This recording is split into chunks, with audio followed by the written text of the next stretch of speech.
Hi everyone. The sound you hear is above me a black helicopter. So I guess I'm on the radar now. I made a video earlier this morning and I wasn't too happy with it because I was a little bit tired and it was before any coffee, before my haircut, but I've decided to upload it anyway. So that's attached here. And basically the main point that I made in the video is the difference between the presuppositions of theists and atheists, because of course Cy ten Bruggencate and Eric Hovind and the like, they like to make the point that we all have presuppositions in their arguments, and I think it's important to outline what the meaning of that is and the potential differences. And also in the video, I discuss critical thinking and rational, reasoned argumentation. So I submit for your approval. Hi everyone. It's pretty early in the morning and the sun is nice and bright, as you can see. And I'm a little bit groggy, actually. I haven't had a cup of coffee yet, but I did want to make a video today and start off with a couple of topics based on some exchanges that I've had on my uploads in the comments section. And so the two things that I wanted to talk about are presuppositions and argumentation. So last night I was watching a video where Aaron Ra is confronting some people, or they're confronting him and they're going back and forth, and they're telling him that he's got presuppositions. Now, of course, this is a bit of a, the apologists have some rhetorical devices they like to use. One is they like to say that atheism is a religion, and they love to throw that around, and I think they use it for effect more than anything, and because I think it works, they get the desired effect from that. I think they know deep down, obviously, that sort of the lack of belief in any God can't, it's in and of itself, be a religion. And of course, atheists are not as easily defined as theists are. The old analogy's been thrown around that herding cats, right, has getting atheists organized or anything like that, because we are sort of all of our own minds, just like a cat.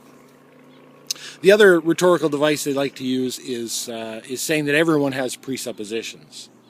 And they leveled this accusation, or this assertion, I should say, at Aaron Ra, and he is very, very loudly retorted, that I do not have presuppositions, and over and over several times. And I have to say I disagree with him. And before any apologists out there start wringing their hands, I think that what this comes down to is a definition issue. And so, unfortunately, I think, because of culture, we actually all do have presuppositions. And culture is one of those things that I think people don't realize how much of an impact it actually has. And it can be negative for sure. I mean, all you have to do is look at some cultures in history, and you can see that some of the things that were culturally accepted by different cultures were something that today we would view as abhorrent. And if you disagree, I think basically the point that I'm trying to make is a lot of what we call human nature is actually cultural. And if you disagree with that, all you've got to do is go to a culture vastly different than your own and experience culture shock. And you'll understand that a lot of the things, boys play with Tonka trucks, girls like pink, people are basically evil, people are basically this, people are basically that. A lot of those things are actually not human nature, they're cultural. And again, all you have to do is go to a different culture and you could discover that. So we do have cultural baggage that could be labeled as presuppositions. Now the issue comes in that I think Aaron Ra, as much as I say that I disagree, he's actually right. Because it's a definitional difference of presuppositions. When a theist, especially a presuppositional apologist, has a presupposition, they're unbending, and there's no amount of evidence that would change their minds, or at least that's their claim. They're coming in with a presupposition that regardless of the outcome of any kind of a debate, lecture, education, evidence to the contrary, they're going to leave with that presupposition. And I think what Aaron Ra is trying to say is that he doesn't hold any beliefs so strongly that he couldn't be swayed with enough evidence to the contrary. So it's almost as though he's got a kind of an honest presupposition. It's actually more of a reasonable expectation. So I don't have a presupposition that the airplane that I get into isn't going to crash. I have a reasonable expectation based on statistics. I don't have a presupposition that God doesn't exist. I have a reasonable expectation given that I've not seen any evidence that would convince me, and because of the way that God is defined, I have a reasonable expectation that that's probably not going to change, because the definition, depending on who you're talking to, is somewhat incoherent and possibly logically contradictory. So again, the whole presupposition thing, I think it's actually a rhetorical device. I think they're using it more for effect. Now, that brings me to my next point, and which is argumentation. And so I've gotten into a couple of little dust-ups in the comments section on my channel. And I've actually, yeah, it's interesting. Not because of the content of the dust-ups or the confrontations, but how they go, how they transpire, and the argumentation that people use. And of course, there's a YouTube philosopher out there who did a video recently. He does lots of videos. His name is Stefan Molyneux, and I don't necessarily agree with everything that he postulates, but he's very good. He's a very good philosopher. He's very good at reasoning. And if you go through a lot of his video series, there are, of course, lots of comments in the comments section, but very few good arguments made. Reasoned, rational arguments that challenge. Let's say he's making a video on spanking children. The people that come on that video and make comments pro spanking don't make any good reasoned, rational arguments. These are all straw man arguments. These are all arguments from a fact. They're poorly reasoned, and so I sort of feel like we need to all step up our game, I guess is the point that I want to make, including myself, when it comes to argumentation. So he did a video going through a lot of the comments that he had received on various videos and just illustrating how really almost none of them represent an actual argument. None of them represent an argument that refutes anything that he's saying. They're not only do they not refute, but they're not even a properly formed argument. They're just emotional appeals and straw man fallacies and that sort of thing. So in these couple of exchanges I had yesterday, and keep in mind, I tend to give people the benefit of the doubt, and maybe to a fault. So I don't think either of these people are bad people. I think that everybody is acting emotionally because these things, carry a lot of importance for us. So the truth, I think it was Truth Defenders, and of course good old Fernie Boy 100. I discussed some things with both of them, and the first things that come out are ad hominem attacks, and then just really poorly framed arguments. Truth Defenders was just throwing ad hominem attacks. Just that's what he came out of the barrel with. Fernie Boy had some really poorly framed arguments. I mean, in one of his comments he said, if I had a dime for every time somebody said, that heliocentrism, or the existence of satellites was made possible by heliocentrism or something like that, you'd be rich or whatever. And at the end he said something like that would be akin to boats float because they're surrounded by mermaids. I mean, at that point you're not even trying, right? When you start saying things like that. Now, again, I don't think these guys are bad guys, but I mean, form an argument.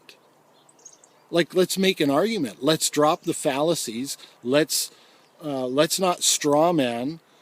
Let's actually make a reasoned argument. I saw another one where, and this is on the Ray Comfort King Crocoduck video, where Truth Defenders said, well, Ray wasn't wasn't trying, in the movie Evolution versus God, Ray wasn't trying to show anything about his knowledge of evolution. He was just trying to show that, you know, these people who teach evolution, or the scientists, can't really make a case for it. Well, you have to understand it to do that, right? That was the whole point of my video. You can't cobble someone, right? You can't hogtie someone by saying, don't use any big words, and don't educate me on how this works, but explain it to me how it's provable. And that's why he gets these blankish stares from people, because even if he wasn't saying, you know, don't use big words, when you go to someone who's spent their entire life studying something and say, you've got a quick soundbite, how does that work and how can you prove it? I'd be sitting in stunned silence myself. Tell me everything you know about how to diagnose an electrical fault in 3 words or less. Right? So, I mean, you know, this isn't argumentation. This is an argumentation on Ray's part, and this is an argumentation on Truth Defender's part, commenting on my video, right? Because if you're going to challenge a scientific theory, you're going to have at least a rudimentary understanding of it. And I would be embarrassed to tell somebody to please not use big words when explaining a highly detailed scientific theory. And I did see that as well. There was another person there was another exchange that I was just watching, and another person had said the same thing. You know, it's boring to watch you atheists, you know, sort of pick apart something using all your big words. Well, it's a scientific theory, right? We have to use big words. So my point is, these aren't arguments, right? If you want to make an argument, make a rational argument. It was something that I found interesting. Truth Defenders was actually saying to me, you know, learn some rational thought. Well, come on. First of all, that's not an argument either. You know, challenge something that I said in the video, and I mean challenge it correctly. At any rate, I'm probably going to tack something onto this video because, again, it's bright and early in the morning and I'm not thinking that straight. It was probably not a smart idea to make a video this morning because that was the first thing that Truth Defenders caught on to, was something I said in that video. I'd said pseudo-dishonesty, and of course that's the problem with stream of consciousness video recording, is that I'm going to make mistakes, right? And you know, that was an accident. Okay, I'm not going to edit it out, and I'm not going to re-record the video because I think the sentiment of the whole video was cogent. You know, I think it was understandable, and hopefully people can appreciate that. There was some other topics, people saying on there that you know, that you guys must have a lot of time to just make videos. And another person responded and said, yeah, you know, idle hands are the devil's playground or whatever. The point is, I don't have a lot of time to make videos. That's why I don't script them, and that's why I don't do a lot of editing and re-recording. So I hope for the people who are here to watch that's okay.